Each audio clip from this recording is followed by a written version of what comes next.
நீ உன்னை அவமானப்படுத்திய அந்த மனிதன் உன் வீழ்ச்சிக்கான காரணம் அல்ல, உன் உயர்வுக்கான எச்சரிக்கை. ஒரு நிமிடம் கண்களை மூடிக்கொள்ளுங்கள். உங்கள் வாழ்க்கையில் உங்களை மிக கேவலமாக பேசிய ஒருவரின் முகம் நினைவுக்கு வருகிறதா?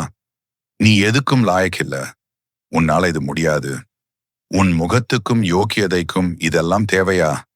இந்த வார்த்தைகள் உங்கள் இதயத்தில் ஒரு பெரிய ஓட்டையை போட்டிருக்கும். அந்த வலி இன்னும் மாறாமல் உள்ளுக்குள்ளே ஒரு நெருப்பாக எரிந்து கொண்டிருக்கலாம். இன்று அந்த நெருப்பை நாம் அணைக்கப் போவதில்லை.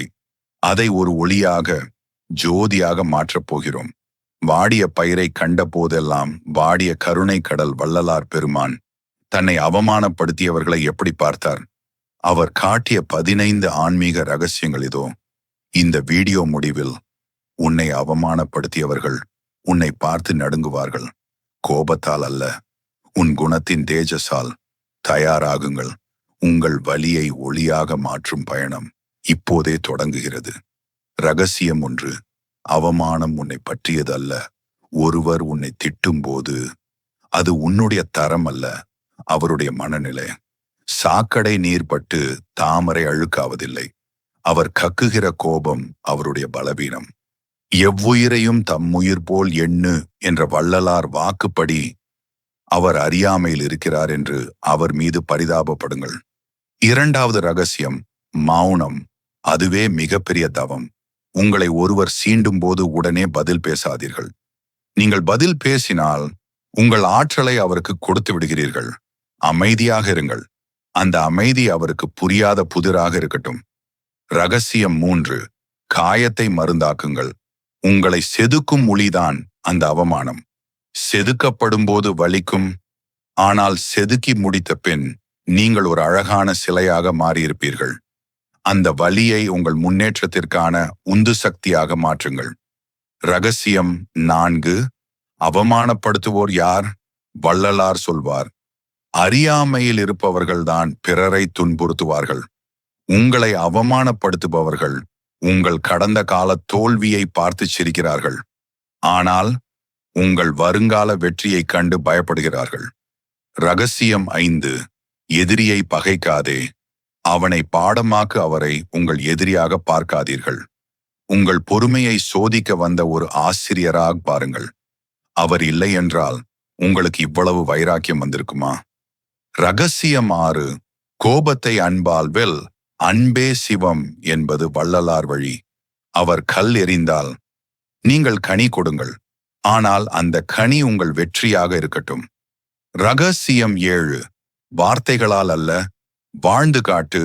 உங்களை அவமானப்படுத்தியவரிடம் போய் நான் யாருன்னு காட்டுறேன் என்று சவால் விடாதீர்கள். நீங்கள் உயர்ந்து நிற்கும் போது அவர் தானாகவே தலைகுனிவார். அதுதான் உண்மையான பதில். ரகசியம் 8. தனித்திரு, பசித்திரு, விழித்திரு. வள்ளலாரின் இந்த 3 மகா மந்திரங்களை உங்கள் வாழ்க்கையில் அமல்படுத்துங்கள். தனித்திரு. அவமானப்பட்ட போது தனிமையில் சிந்தித்து உங்களை மேம்படுத்துங்கள். பசித்திரு. அறிவுக்காகவும் வெற்றிக்காகவும் பசித்திருங்கள். விழித்திரு. உங்கள் லட்சியத்தில் ஒரு நொடி கூட உறங்காமல் விழித்திருங்கள். ரகசியம் 9. உன் உயர்வு ஒரு கவசம், உயர பறக்கும். கழுகை தரையில் இருக்கும் தவளைகளால் தீண்ட முடியாது. நீங்கள் உங்கள் குணத்திலும் தகுதியிலும் உயர்ந்து கொண்டே போனால் இழிவான சொற்கள் உங்களை வந்து அடையாது. ரகசியம் 10. ஒரு தருணம் உன் வாழ்க்கையையே மாற்றும். அந்த அவமானம் நடந்த நொடி ஒரு முடிவல்ல, அது ஒரு ஆரம்பம். இன்றிலிருந்து நான் புதிய மனிதன் என்று ஒரு சபதமிடுங்கள். ரகசியம் 11. உன்னை செதுக்கிய ஆசிரியன் உங்களை புகழ்ந்தவர்கள் உங்களை சோம்பேறியாக்கி இருக்கலாம். ஆனால் உங்களை அவமானப்படுத்தியவன் தான் உங்களை ஓட வைத்திருக்கிறான். அவனுக்கு மனதார நன்றி சொல்லுங்கள். ரகசியம் 12. உன் மாற்றம் அவர்களை நடுங்க வைக்கும். நீங்கள் அமைதியாகவும் பண்புள்ளவனாகவும் அறிவாளியாகவும் மாறும்போது உங்களை இழிவுபடுத்தியவர்கள் உங்கள் பக்கம் வர அஞ்சுவார்கள். ரகசியம் 13. ரகசியமாக உழை, பகிரங்கமாக ஜெயி. உங்கள் திட்டங்களை யாரிடமும் சொல்லாதீர்கள். உங்கள் வெற்றியின் சத்தம் மட்டும் உலகிற்கு கேட்கட்டும். ரகசியம் 14. அவர்கள் உங்களை தவிர்ப்பார்கள். நீங்கள் வெற்றியின் உச்சிக்கு சென்ற பிறகு உங்களை அவமானப்படுத்தியவர்கள் உங்கள் கண்களை பார்க்க பயப்படுவார்கள். அதுவே அவர்களுக்கு நீங்கள் தரும் தண்டனை. ரகசியம் 15. நீ ஒரு தெய்வீக ஒளி. இறுதியாக ஒன்று நினைவில் கொள்ளுங்கள். நீங்கள் வெறும் உடல் அல்ல, நீங்கள் ஒரு ஜோதி. அழுக்கு படிந்தாலும் ஜோதியின் பிரகாசம் குறைவதில்லை. அவமானங்கள் அழுக்குகள் மட்டுமே, அவை உங்களை பாதிக்காது. அவமானம் என்பது ஒரு கதவு அடைக்கப்படுவதல்ல, 1000 கதவுகள் திறப்பதற்கான சாவி. உங்களை அவமானப்படுத்தியவர்களுக்கு நீங்கள் திருப்பி தர வேண்டியது வெறுப்பு அல்ல, வெற்றி. வள்ளலார் காட்டிய இந்த பாதையில் நீங்கள் நடந்தால், உங்களை இழிவாக பார்த்த உலகம் ஒரு நாள் உங்களை மௌனமாக அண்ணாந்து பார்க்கும். எதையும் தாங்கும் இதயத்தை விட எதையும் மன்னிக்கும் இதயம் வலிமையானது. வள்ளலார் பெருமான் ஒருமுறை உறங்கிக் கொண்டிருந்த போது ஒரு திருடன் அவர் காதில் இருந்த கடுக்கனை திருடினான். அவர் விழித்துக் கொண்டார். ஆனால் அவன் பயந்துவிடக் கூடாது என்பதற்காக மறுபக்கமும் திரும்பி படுத்தார். இன்னொரு கடுக்கனையும் அவன் எடுத்துக்கொள்ள வசதியாக. இது பலவீனம் அல்ல, இதுதான் உச்சகட்ட வலிமை. உங்களை அவமானப்படுத்தியவர் மீது நீங்கள் காட்டும் மன்னிப்பு அவரை நிலைகுலையச் செய். உன் உடலை விட உன் உயிரை பண்படுத்து. அவமானம் உன் உடலுக்கோ பெயருக்கோ வரலாம், ஆனால் உன் உயிருக்கு அழிவில்லை. சாகா வரம் பெற்ற நிலையை பற்றி பேசியவர் வள்ளலார். உங்கள் லட்சியம் சாகா வரம் பெற்றது என்றால், இந்த சிறு சிறு அவமானங்கள் வெறும் தூசிகள். உலகை மாற்றாதே, உன்னை பார். அடுத்தவர் வாயை உங்களால் மூட முடியாது, ஆனால் உங்கள் காதுகளை நீங்கள் மாற்ற முடியும். வள்ளலார் சொல்வது போல, புறத்தே பார்க்காதே, அகத்தே பார்.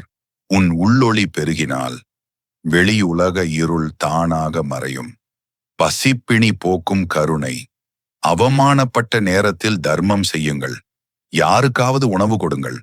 பிறர் வயிறு நிறையும் போது கிடைக்கும் அந்த வாழ்த்து உங்களை அவமானப்படுத்தியவர்களின் சாபத்தை விட கோடி மடங்கு வலிமையானது. காலமே சிறந்த நீதிபதி. இன்று உங்களை அவமானப்படுத்துபவர் நாளை உங்கள் உதவிக்காக காத்திருப்பார். இது காலத்தின் சக்கரம்.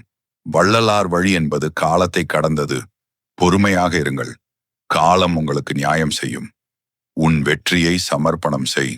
நீங்கள் ஒரு நாள் மிக உயர்ந்த நிலைக்கு வரும்போது உங்களை அவமானப்படுத்தியவரை அழைத்து ஒரு உதவி செய்யுங்கள். அதுதான் நீங்கள் அவருக்கு தரும் ஆகச்சிறந்த தண்டனை. உங்கள் பெருந்தன்மையால் அவர் குறுகிப் போவார். நீயே ஜோதி, அருட்பெருஞ்சோதி. நீ தனி ஆள் அல்ல, உனக்குள் அந்த பரம்பொருள் ஜோதியாக இருக்கிறது. அந்த ஜோதியை யாராலும் அவமானப்படுத்த முடியாது. உன்னை நீ உணர்ந்து விட்டால் உலகம் உன்னை வணங்கும். வாழ்க வெற்றி, வாழ்க வலிமை, வாழ்க வளமுடன். இது போன்ற மெய்ஞான கருத்துக்களையும் வள்ளலார் வழியிலான வாழ்க்கை முறைகளையும் தினமும் கேட்க விரும்பினால் இப்போதே சப்ஸ்கிரைப் செய்து கொள்ளுங்கள். உங்கள் கருத்துக்களை கீழே உள்ள கமெண்டில் சொல்லுங்கள். அருட்பெருஞ்சோதி, அருட்பெருஞ்சோதி, தனி பெருங்கருணை, அருட்பெருஞ்சோதி.